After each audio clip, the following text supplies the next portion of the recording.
मी तिथे अद्रक घेत होते, तिथेच ती बाजूला ते वडापाव दाखवायला लागली. मी बोलले काय आहे ते? तर म्हणे किरी आहे. तर मी बोलले बघू. बघितलं तर खरोखर त्याच्यात वलवल वलवल किरी करतात बेसन मध्ये. तर ती बोलली मी परत द्यायला जाते. बोलले नको थांब. मग मी वार्ड ऑफिसरला फोन केला, म्युन्सिपाल्टी वाले आले. मग त्याही सांगितलं त्याला बंद कर. ते बंद करायला तयार नाही. अजून त्यांचं दुकान चालूच आहे. त्याला 1 तास होऊन गेला. आणि मग ठाण्याहून त्या लोकांनी साहेबाला बोलवलंय. आता ते चालले त्यांची कारवाई. आता पुढे काय होईल बघा. कारण गोरगरीब बिचारे भुकेला खातात.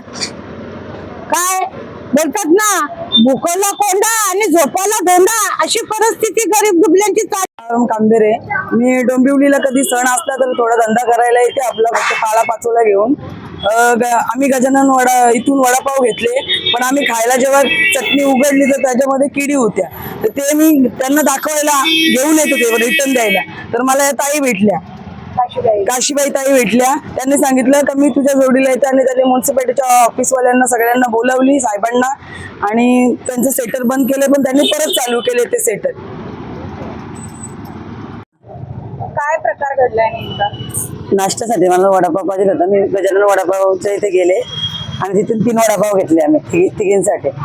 तिथे गेलं तर किडी आढळल्या त्याच्यामध्ये. मला खायला बसले, म्हणजे असे खाल्ले 2-3 घास आणि किडी आढळल्या. तसंच घेऊन मी ते ताई बोलल्या मला की इकडे जायचं, म्हणून मी आले. हा, काशीबाईंना. काय काम करता तुम्ही? काय नाही, घरातच असे. आता दिवाळीचे हे लावले, म्हणजे स्टॉल लावले आम्ही. पण ते काय